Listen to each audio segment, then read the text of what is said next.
we all know that in the last 2 years, we've been seeing a growth and increase in number of international events being held in KL. Not just in KL, but overall in Malaysia in general. I think that's been quite evident for a lot of people. Obviously, these international events bring a lot of economic benefits to the country and also to the cities that they're held in. So what we're going to do today is we'll talk a little bit more about that and what the government can do to actually improve that, and ways that improve and ways that things that we should focus on, and also what are things that the industry groups can actually do on their end to actually further this agenda. As you can see from Singapore as a good example, they've been doing this for quite a few years, and you see a steady number of events happening, and lots of tourist revivals going in there just for the events and stuff. So we're hoping to do that over in Malaysia too, and I think that's been quite evident. So we'd like to take that further and like to open it up to the floor to talk a little bit more about that. So let's start off with the business case itself. So maybe Tony can help us with this. What has been the growth overview for the last few years when it comes to the industry? I mean, we were formed as part of the economic transformation program, and it was the brainchild of the Prime Minister as well as the Minister of Tourism and Pemandu. So when we were formed, we were given, of course, KPIs. Nothing in Pemandu works without KPIs. So we had a KPI of 2011 to hit about 516 million in tourist revenue for tourists coming in specifically for international events. We achieved 845 million in tourist revenue, which was 63% ahead of target. And we brought in 184 international events. When I mention international events, it means that events which have a composition of at least a minimum 20% international visitors or tourists coming into Malaysia for the specific events. Then in 2012, our KPI was set at 900 million for revenues into the country, and we closed last year with 916. So we overachieved that target as well. And that saw, we saw money coming into the country straight away. We didn't need to put in an investment where you have to wait for 5 to 10 years down the road to see money coming into the economy. It was today and right now. And the people who actually benefited from this were the hotels, the industry players such as our production players. All this creates jobs. And by 2020, we hope to create about slightly more than 8,000 jobs. And we're looking at about 427 million in incremental GNI to the country. Okay, thank you. That's a lot of numbers there. So in other words, it's all good, right? Okay. Let's talk a little bit about Malaysia's role in terms of obviously in the last few years, a lot of things has been taking place. Also, what are the main changes that has been taking place that has contributed to this growth in international events being held in Malaysia? Yeah, we can see the change today. If you have called for an event like this 3 years ago, probably you'll have like 10 people sitting down here. Today I think you probably have a packed room of people, just coming to see to hear out what events is all about. And the same thing that we see in our events that we do, in the international events, our networking events, our workshops, and our industry thought leadership panels and stuff, we see a full house. And I think the change is relatively, with the agencies around. Pushpal definitely, has come up to a point where we ourselves are hearing from international promoters and agents that it's much more easier to work with Pushpal. Pushpal has come to a point where they understand how important is these events to the country. Likewise to the immigration people as well. When artists come in, it's easier access to come in, and it's easier access for them to to do things in Malaysia. And what's more important for these people is they are all business people. All event promoters are business people. They don't do it for charity. Yeah? They do it for business. And it's ease of business. So once it's ease of business, you'll see more people coming into the pool. And it's definitely going to make things more exciting as we go on. Okay. Well, I'll turn it over to the people who are dabbling in this business. Can you tell us a little bit about, for your respective companies itself, have you been seeing that, whatever Tony talked about? A lot of you know that LOL Events brought down Russell Peters last year in May. Thank you. And we didn't have a lot of problems. People will say, oh, Russell Peters is going to get banned in Malaysia. Why should we buy tickets? He's going to get banned. First show, why do you extend the second show? When I did the second show, a lot of people complained. You open the second show before the first show. That's going to get banned. But we can see now that there wasn't any problem. And I've also done a show with Kumar, which is the drag queen from Singapore. So that is quite controversial as well.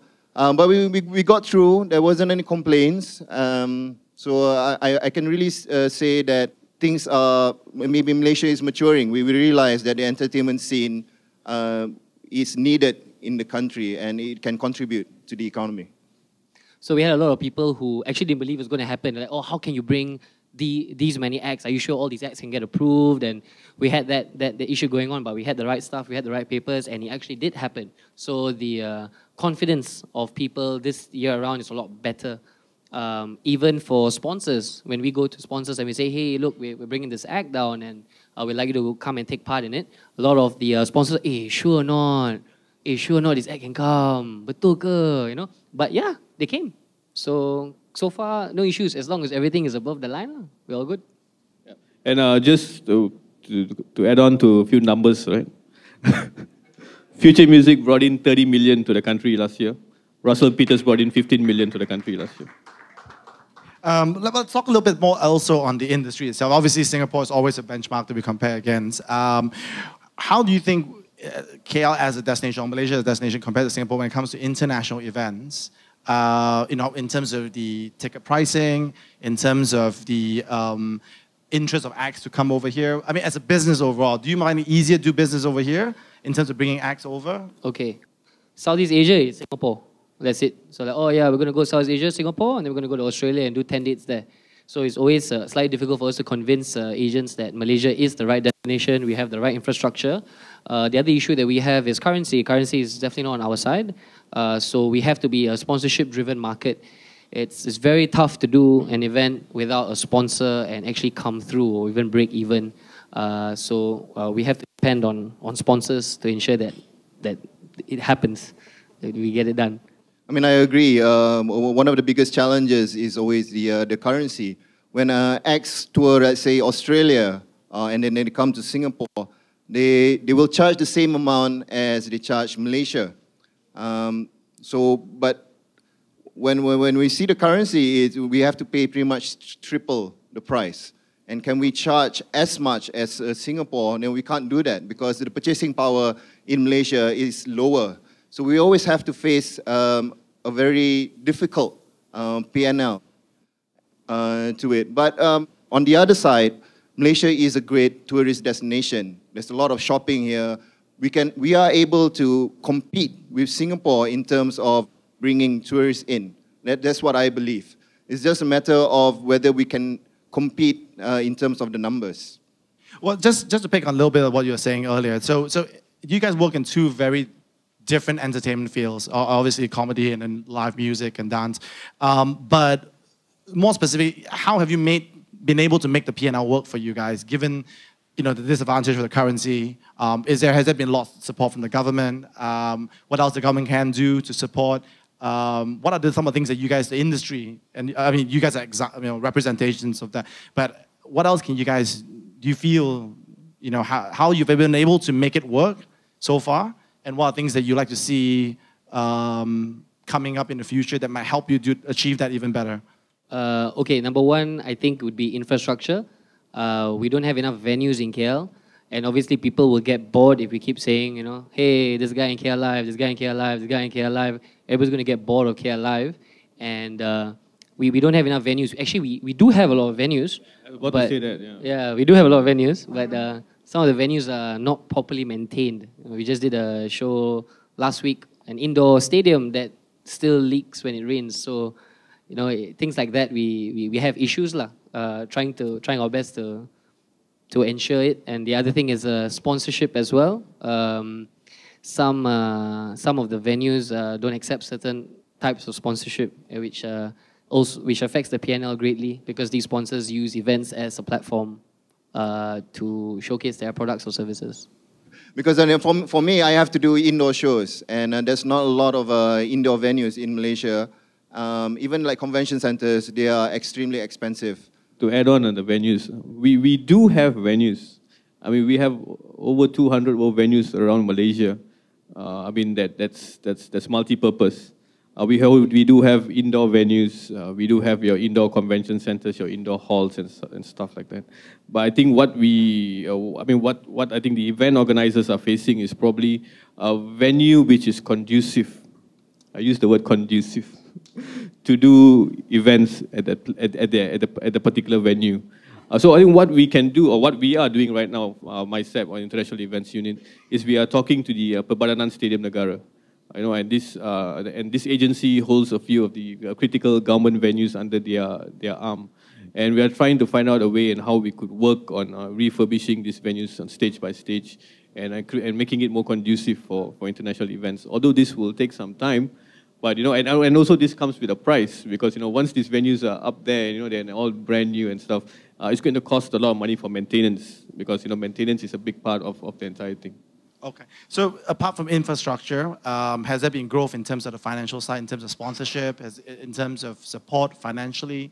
I think when we go to a sponsor is king here, because they're giving us the money that we need. They put you in a corner, and they sometimes don't understand what you're trying to do. They don't give you what you were looking for, and you have to deal with that, and you have to go around it and work it and hope on ticket sales to kind of break even your P&L. But this is a challenge that us as promoters go through internally. Nothing to do with the government. It's just, yeah. Just need to make that clear, right? Just thoughts.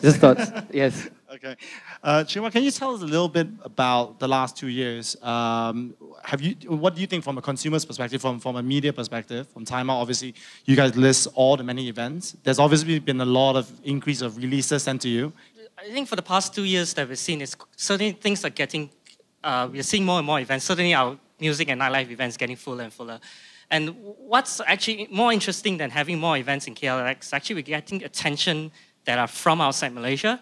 For example, when Russell Pizza came down, we broke the news and things like that. That day alone gave us the highest single-day traffic, one of the highest single-day traffic. And a lot of this traffic doesn't just come from Malaysia, they come from outside Malaysia as well.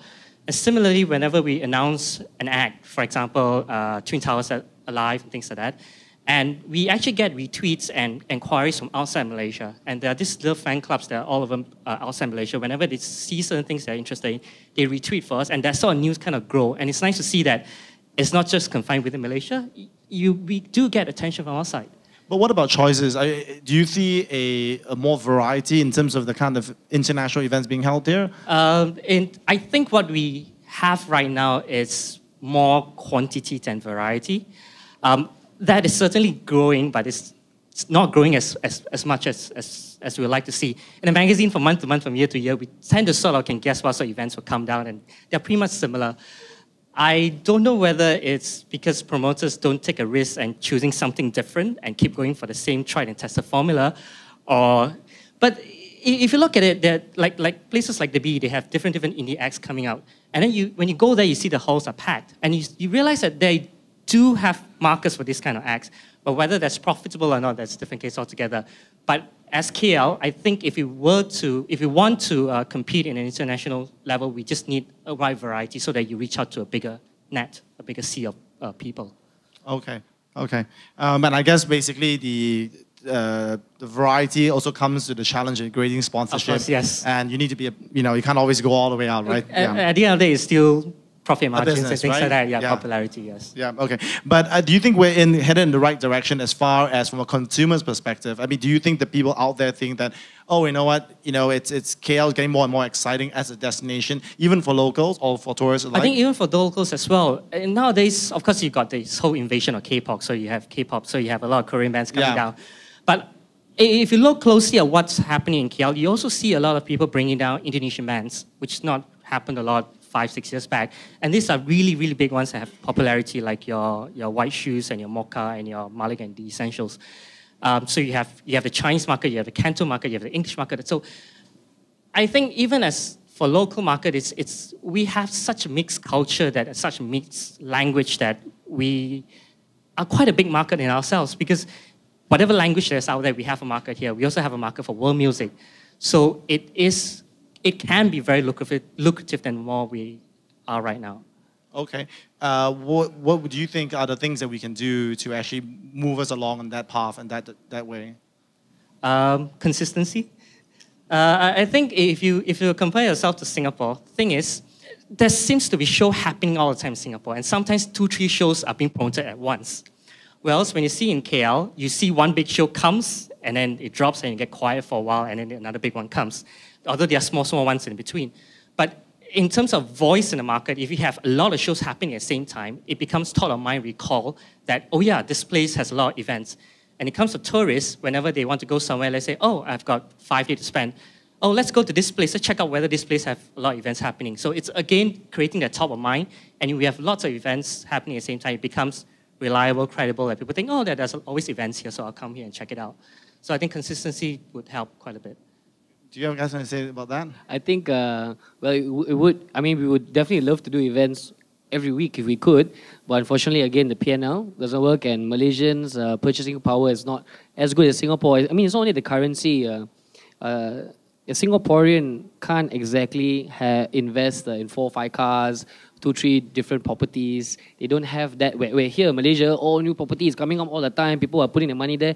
Then you don't have money for entertainment. Whereas in Singapore, they've got a lot of money to spend. Luxury items, gigs, shows. They don't mind spending the money, and the currency is very strong. Here, it's not like that yet. A lot of my friends, if there are 3 or 4 shows, they will decide on one, and then they will join competitions for the others to see whether they can win it. And eventually, they will get that ticket that they want, and they would sell it, get the money. And go. So you're saying basically we don't have enough consumers essentially who are willing to pay for these. Even though we got 28 million people, the people who are actually matured enough, let's say, in terms of, okay, you know what, I'm actually going to spend my money to go for a show or a concert, it's not that many compared to Singapore. I think that brings me to the point where, you know, when we, why is Malaysia the perfect events hub? See, for us, the KPIs are to bring in as many tourists to Malaysia. And this is one of the things that we leverage on, because we're a value for money destination. You know, we have all the perfect elements in place. And for a Singaporean, I mean, our pricing of tickets are relatively cheap. I mean, for example, we did a survey last year for Jennifer Lopez. And the Malaysian ticket prices, the most expensive Malaysian ticket was priced at 688. All our neighboring countries priced it above 1,000 ringgit. So with that, you can just see the influx of people coming down from our neighboring countries to Malaysia just for this. They would probably drive down, fly down, stay in a hotel, eat, go out, nightlife, watch a movie, and still spend cheaper than what they would probably spend in their country. And we leverage on these elements, and of course the connectivity that Malaysia has, you know, center of Asia, right next to China, India, and Greater China and India. It's another thing that we look at the markets to come into Malaysia. And of course, I know that will not help in ticket sales because I totally understand why. Because a ticket that is sold in Malaysia for 1 ringgit is sold in Singapore for 1 ringgit. So these guys will probably say, why should I waste my money promoting in Singapore when I'm going to use more of my funds, whereas the tickets is still priced the same? Hence, here I come and give you the money to market overseas. Oh, let's talk a little bit about that part, about you helping the industry. Can you tell a little bit about your department's role in this? Apart from just facilitating, you know, and helping or to be a conduit to other government agencies, we also provide event organizers with grants. Grants to bring in international acts that has an appeal for tourists to come into Malaysia. And that grants help them promote these acts regionally with, of course, again, with the intention of bringing in as many tourists to Malaysia. We work with all major airlines. We work with MAS Holidays. We work with AirAsia Go. We package it. We put it up through the websites. We work with our Tourism Malaysia offices. We have 44 offices worldwide. We use these offices as a platform to reach out to these markets. So this gives the event organizers or the promoters now additional platforms where they probably would not have reached via MySAP or the Ministry of Tourism. But now with that, I think we could see like events like from Iqbal's Future Music last year was 30% international, out of 25,000 people. Russell Peters, we could see the Singaporeans just coming in, the Indonesians just coming in. Jennifer Lopez likewise as well. So I think, you know, events like this will definitely bring in more people. So the aid will be primarily more marketing and financial support? Yeah, primarily more on marketing internationally, and we also look at the type of artists and we pay a certain percentage of the artist fee. But the artist has to be of tier 1. It has to have an appeal, a regional appeal, and it must be able to pull the crowd. Okay. What about the more the paperwork and the legality and all the other parts that comes in, the permits and all that? So we have a model that was conceptualized by an international audit firm. So every thing is put into that model. And what the model looks at are a few criteria. Number one is the amount of tourists coming into Malaysia. What's your artist fee? What's your production cost? What's your length of stay?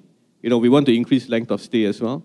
And, you know, what's going to be your average ticket price, for example. And this model will churn out a ROI figure that we use and we look at it and we provide grants for individual promoters. Okay, but I mean, in terms of support, in terms of the other parts of things, like the applications for permits, etc., and everything, does that your department help out? Yes, I think we work very closely with Puspal for those kind of stuff. I mean, since day one, you know, we have been with Puspal. We work hand in hand with Puspal in getting artist permits being done. And I know for personally, I mean, last year during KL Tower, Petronas KL Tower, we got artists approved by Puspal within 24 hours. I mean, you know, they couldn't call for a board meeting, but what they did was they circulated the pre-approval through all their board members and they got it approved within 24 hours. So they are willing to go out of their way, you know, and to make sure that, you know, we secure international events and we bring in those events to Malaysia. It would have been really, if they would have been bothered and say, hey, you know what, we can't do it, let's tell the artists to go back home, and that's going to be bad to us. But, you know, they went all the way out. Can you tell us a little bit about government's role? As you know, you guys have been doing the business for quite a while, much longer than 2 years, 3 years. So can you tell us, have you been seeing a lot of changes taking place? Oh yeah, definitely. The government has been inviting us to come to forums and workshops and guiding us in terms of how to make our events more profitable. It's actually very tough for an event promoter. We take all the risks in an event. In any case, usually the venue makes money, the sound and light guys makes money, the artist makes money, everyone enjoys, but a lot of times promoters get burned. Malaysia does have a culture, oh, I want free ticket, free ticket, can get free ticket. Everyone's trying to get free tickets to an event. I think partly the problem is the event promoters create that culture. Sometimes we bring in acts that doesn't sell so well. And we have to give out tickets so that the event looks full. If there's only 20% of the capacity is filled, it looks bad on the promoter, it looks bad on the artist, and it looks bad on everyone. So we've actually created a culture where there's a lot of free tickets given out. And this is not, I'm not just saying for my shows, don't ask me for free tickets after this. But in general, because you know, we do talk with all the other promoters, and sometimes it is shocking the amount of free tickets that they give out just to make an event look successful. So it sounds like a very, very tough business. So why do you guys get involved in it? Oh, because we love it. We're very, very passionate about what we do. When you see 25,000 people having the time of their lives, you know all you did was worth it. Because that kind of feeling, very hard to explain. Actually, you will know lah. Very hard to explain. You have to do it to believe it. That's why it is. Like for MySep, if it wasn't for MySep, there would not be any Future Music Festival. That one I can tell you for a fact. Because we needed something to spark the conversation. We needed to be confident that we could pull it off. So with MySep's help, we were able to go and take that risk. And then from there, go and get sponsors on board and then start marketing it and getting it. So I believe in 3, 4, 5 years, I think something like Future will be a Southeast Asian, the biggest in Southeast Asia, will be a very, very good destination for tourists. And hopefully it'll be that one time in March where everybody comes down. Yeah. We talk a lot about MySep and how their role in play, and obviously they played a very, very big part. So what you're saying is, as a promoter, if you've seen that as a mindset shift and change towards international events, would you say that in the last couple of years, where all the different agencies you deal with, the local councils, the Puspal, etc., do you see that happening? Yeah, most definitely, 150%, yes. Yeah, okay, but so everyone's a lot more receptive towards international events and how the benefits it actually brings to the local economy too. Correct, but they're not saying it's not like, oh, it's done and dusted. We still have a lot of... what are those things that you think we could improve on? Venue. Okay, well, apart from venue, like, what are things in terms of the people that you have to deal with to put a show together? What are the kind of things that, you know, you feel that could be improved on, or you would like to see, you know, yeah? Police. Okay. Yeah, with the police. You'll have one guy from one department from somewhere who will come with his motorbike and yeah, and ask you if you need any help. Okay. It's become almost like a mentality. Oh, this event's happening. Hey, Joba, everybody go down. Yeah, It would be great if you can see a platform that can help event promoters not do the same things as all the event promoters are doing. For example, marketing internationally. There might be a platform where a proven way to market internationally all our shows in Malaysia. That'll be great. That's something. Getting in touch with sponsors. Every promoter is individually getting in touch with sponsors. So if there is a platform that's created where sponsors and promoters can actually align their goals. Because for us, we have to study each and every sponsor's goal and to see how we can arrange a show that is aligned with their goals. And it's actually a very tough job. Touching on sponsors, I must seriously say that our Malaysian promoters are not even there when it comes to going and pitching to a sponsor. I've seen international promoters come and pitch to me about holding events in Malaysia. The guy will come down with his presentation. He'll tell you what's your ROI, what market you're going to hit, what's your success rate going to be. They've got it all there. We get our Malaysian promoter coming up to you, yeah, bro, I got this proposal. Can you give me 500,000? And you're like, no paperwork, bro. No, just give me 500,000, dude. I need to break even. My P&L is giving me some loss. So as a client or as a sponsor, if I was BMW or if I was whatever sponsor out there, and I'm looking at a piece of paper, not even a piece of paper, saying, can you give me 500,000? You guys like, how am I going to go and tell my regional guys that I just spent 500,000 on this event, I got nothing back? So I think there needs to be 100% ramp up in terms of learning how to go and pitch your events. They are confident about their events. I'm not saying they're not confident about the events, but they just do not know how to bring it out and sell this event. As the industry matures, I guess better and better players survive and others fall away. Do you see that generally right now the quality of the shows we do here, the qualities of the promoters, the quality of how things are put together, are they markedly different from how it was before? Like say 3 years, 4 years before? Has the industry progressed as much as the government has in terms of playing its part in supporting it? No, just to talk about that part. We talk about production. I think we fail to understand that Malaysia has got one of the best production teams or equipment in the region. I tell you, people around our neighboring countries, I don't want to name the countries, don't even have HD facilities when they come and produce here. And we already got HD recording going on site. So, this, and we leverage on this. So when we go and see international artists and we tell them, this is what kind of, when they show their rider, and we go back and tell them, what, in production-wise, we can do 10 times better than this. The guy was like, oh, you seriously have this kind of thing? So, yeah, we do. We do, and we leverage on that. And people from around, I think for simple reason like David Guetta, and you've got Armin van Buuren coming down here. Armin van Buuren is doing 5 shows this year in the world, and he has chosen Malaysia for his only stop in Asia. That's, come on, ridiculous, man. We can't even go down to Singapore or Jakarta or anywhere. Why Malaysia? Because he knows that there is, that there's a platform and for him it's production. It's everything about production. He doesn't go just because, he's got fans all over the world. But what made him change his mind is probably production. And do you think that all these in production, that you talk about, has been invested because of the number of shows that's been growing the last few years? Yeah, a lot of production companies actually go out and spend and bring back fantastic equipment. And you can see from a lot of the shows, nobody cheats the consumer in terms of putting the level down. I can see for sure, I go to a lot of shows, and everyone do deliver a level where consumers don't come back, oh, they cut this, they cut that. That rarely happens in Malaysia because we do have. There was this one saying, I remember this person told me, you're only known for the last event you did. And it's also for a brand, also for like Livescape. We want people to know that Livescape does good production, good show, so we won't cut.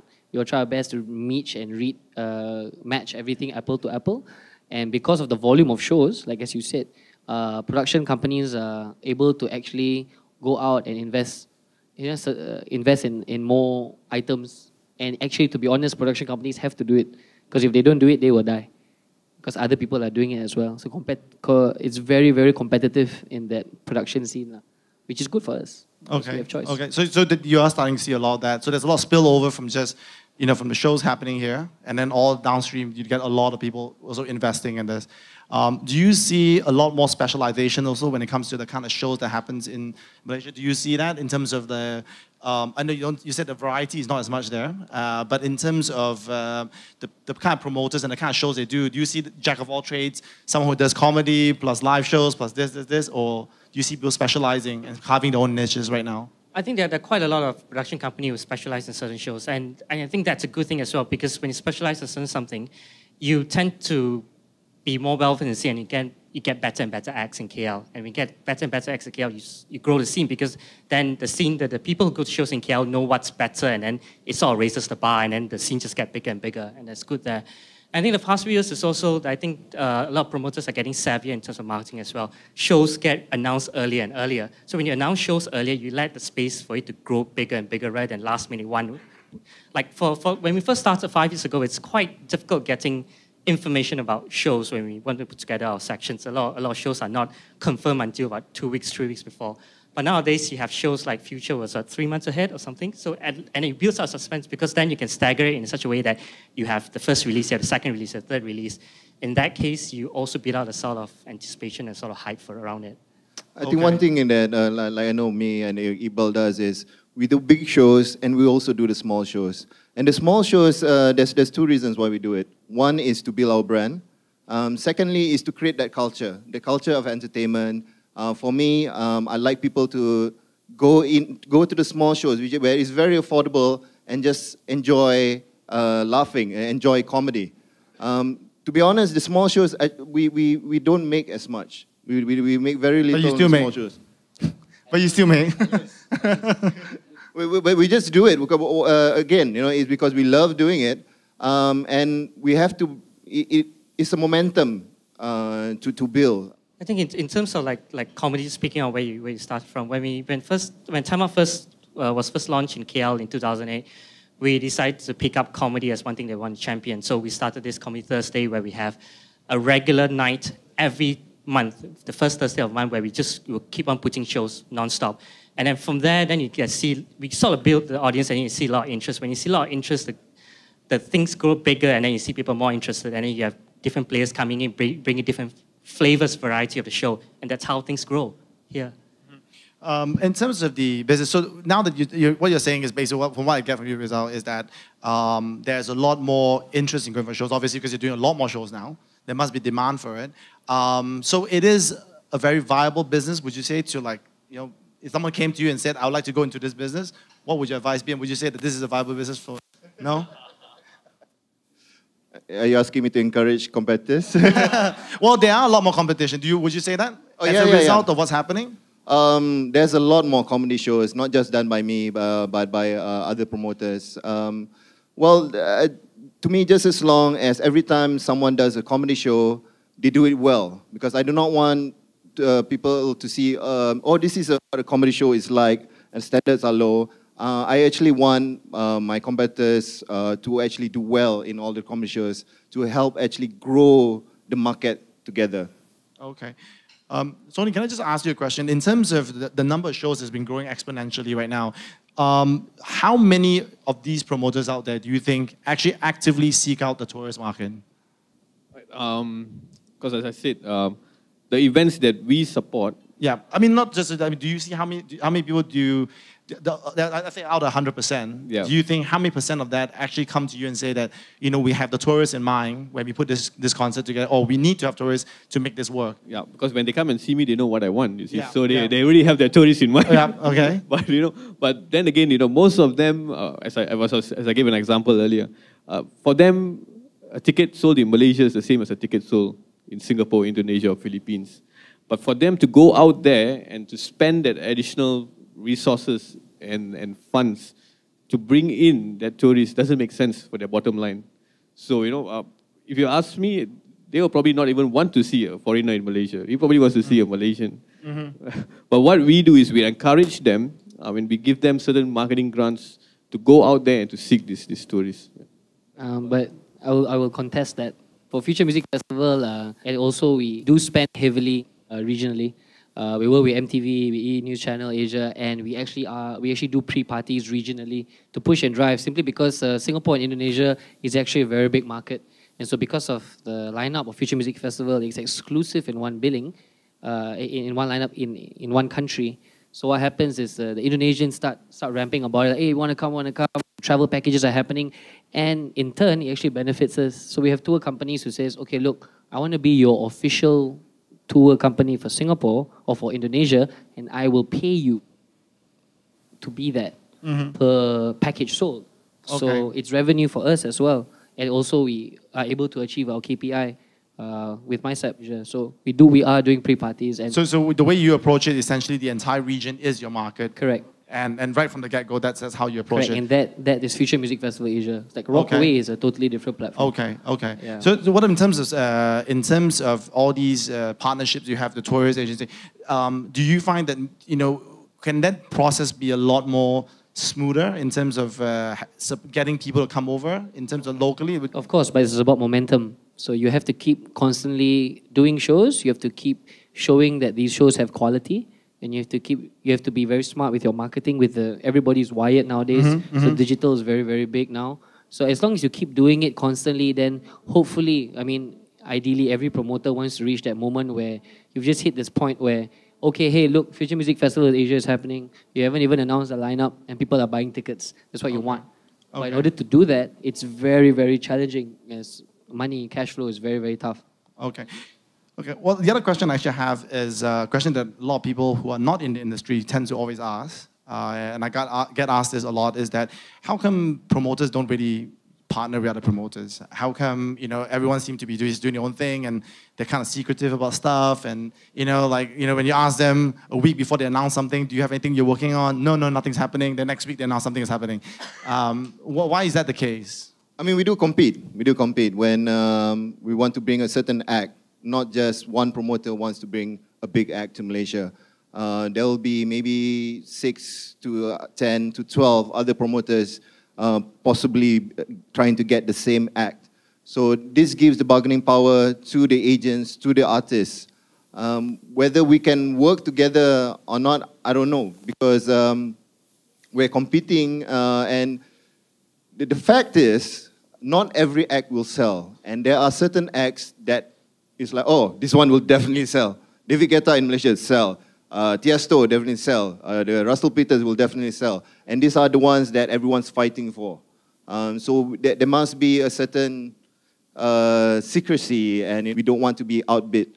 And the agents, they actually, the agents in US or UK, whatever, this is what they want. They want us to fight over the artist because it increases the price of the artist. So if we are able to find a way to collaborate in the sense that, okay, you take this act, you take this act, I take this act, then it'll be fantastic. But I don't know how that can happen. I've worked with Ben from Future Sounds. I worked on him with 2 shows last year. It was very, very good. We both wanted the same act. We decided that, hey, look, let's just go in together. Let's just get the act and let's just do it together. So that was fine. We're working with a Singaporean promoter for another show in April as well. So we're combining our efforts for there. But the whole fact, there are certain promoters who, obviously, so an act like Swedish House Mafia, for instance, I put a bid in, Ben put a bid in, James put it, and then James got the bid. But it happens. Yeah. The government's doing its part. Promoters is doing his part in actually moving this agenda along. What do you think the media's role can be in terms of all that? I think it'll be good if we get to know a lot of this information, what's happening, details get firmed out as soon as possible, so we have time to put it in a magazine or put it on tweets and things like that. And I think it's quite good that we get all this information as much as we can, because when we promote something either to social media or even in traditional print magazine, it does have impact because everybody helps create the vibe. And especially in our Twitter, especially on Time Out KL, we do have audience from outside Malaysia. So what we can do is bridge the gap between what's happening here and what people from the outside will get to Yeah, know. I was going to ask you about that. Do you see a lot more traffic for your sites and your Twitter account coming from outside Malaysia? It does actually, especially K-pop, surprisingly. Okay. There's this, I think, as a case study, for example, last year when the Twin Towers Alive, when they started announcing all these K-pop artists, and we tweet them, even in late at night, about 10, 11 o'clock, we just get flooded with retweets and even inquiries. So I think what media can do is become that sort of media person between the promoter and the consumers outside, whether locally or even internationally, just in terms of information and just to get a message across. Okay. I mean, yeah, just to add on about the K-pop fever and things like that. I mean, we felt, you know, it was a big market to Malaysia, and when we went to put in the bid for the Golden Disc Awards, synonymous to the Emmys in Korea, they looked at us, and you know, and we had a list of concerts that we went to the people over there in Korea and said, these are the K-pop concerts that we have done in Malaysia. He himself didn't believe it. He was like, serious? I mean, this much of things happening in Malaysia. I said, yeah. Even in Korea, because these guys are not even in Korea. These artists spend most of their time outside singing. They don't even perform in Korea. And we had our Tourism Malaysia office market this in Korea. And we had about 183 Koreans actually flew in for their own award. It's a Golden Disc Awards, and it was in Sepang Circuit. It was a 2-day thing with each day bringing about 30,000 people. People were queuing up for 2 nights, you know, waiting for their tickets and waiting for the artists to come in. So it was a fever that, you know, that went out of control, and social media was there to pick it up, and you know, it moves our profile to the next level. Same thing happened with Justin Bieber when he came down here for MTV World Stage. Oh, Justin was in Mandarin, Justin was shopping in Sunway. So this goes out to the world because he's got a fan base of 1 million people. And you have 1 million people knowing that Justin Bieber was in Malaysia. So, you know, now it's your PR and your profile and all that goes up as well. So we've achieved quite a bit in the last 2 years. What do you think, this is a question for everyone, but what are different things that, you know, we can continue to do better when it comes to the government, when it comes to the media, and maybe as promoters? What would you like to see improve on, changes taking place? Maybe from a consumer's perspective, are there areas that's untapped, you feel, right now for this as an industry? Are there specific genres, are there specific fields of entertainment that, you know, people are not really looking into, that there's actually a lot of pent-up demand? I think for the past few days, we've seen a lot of variety of shows in terms of language and things. And I think in terms of if we can get more variety, it makes the scene more exciting for local audience as well as for international audience. So a choice is always good. Okay. I mean, from our side, from the government standpoint, we definitely would like to see more private participation, right? Private boys coming in, sponsoring such events, not only in terms of funding, but also, you know, a lot more ideas that should come from the private guys.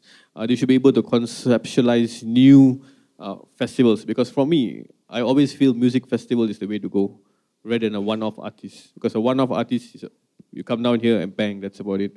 But a music festival is something which you can build on, and it will create a brand for Malaysia. A definite case study here would be the Rainforest World Music Festival. 15 years ago, it started off with 100 people. Today, it's 20,000 people. And I think that is one brand that you go anywhere in the world and you tell them about the Rainforest Festival. They were like, oh yeah, I've definitely been there, or I plan to go there. It's a beautiful place. Do you guys deal much with the private sector at all when it comes to the sponsor side of things? I've actually went out with a few of these boys. I even pitched for sponsorship. Okay. That's above and beyond the Call of Duty, is it? Yeah, that's like beyond the Call of Duty. But you know, okay. just to give the sponsors a little bit credibility that, you know, we are here and we're serious about the event. Because sometimes the sponsors, you know, all these guys are young guys, you know. So when they go and sit down to the CEO of BMW or the CEO of CIMB Bank, and they will be looking, this guy's not wearing a tie, he's wearing jeans, he's wearing sneakers, and he wants $1 million, 1 million ringgit for me. They were like, So, you know, sometimes they bring me along just to create that credibility, and, you know, and to give them confidence that, you know, this event is for real. Okay. What about you guys? More open dialogue with the government, because a lot of times, there's no complaints. It's just that sometimes we lack that. We lack people being honest. So a lot of promoters try to hide or don't want to say anything, or I'm scared. And I believe that if we had more open dialogues and we could really be honest and say these are issues that we have and problems that we have and what can we do together to solve it. When you say open dialogue, are you referring to something like this, or? Well, yeah, this is just between us, lah. Yeah. But, you know, like if we, you know, like if we sit down with the DBKL, with Puspal, with the police, you know, we a lot of departments that we also don't know. You know, tons of times where I'm talking to one department and suddenly I realize that this guy is not even in charge of it. And say, oh, sebenarnya you kena cakap dengan. Oh, okay. I wish I knew that earlier. But open dialogue and something that everybody just needs to be honest upfront. And okay, this is the truth, and how do we do to solve it together? That's what I would really, really like. Okay. And also taking criticism, I think is very important. Both ways, yeah. Because event promoters do a lot of things which we are not supposed to do as well. So they are not angels, all right? So they have to follow the proper guidelines that has been set, and you know, and make sure that they know they follow the proper rules and regulations, because you do not want the government agencies to be in problem as well. You know, if I were to support a show and the show runs into trouble, they're not going to look at the event promoter. Everyone's going to look at the agency who's supporting that show. So we don't want that to happen as well. So it's important for the event promoters also to also follow strict guidelines and to make sure that they don't go across.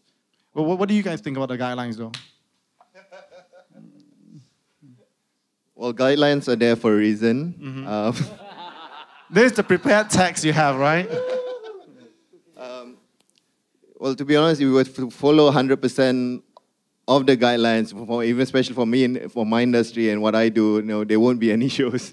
But you know, I do maintain a certain amount of control to not let things go overboard, especially in terms of content and actions of my comedians and whatnot.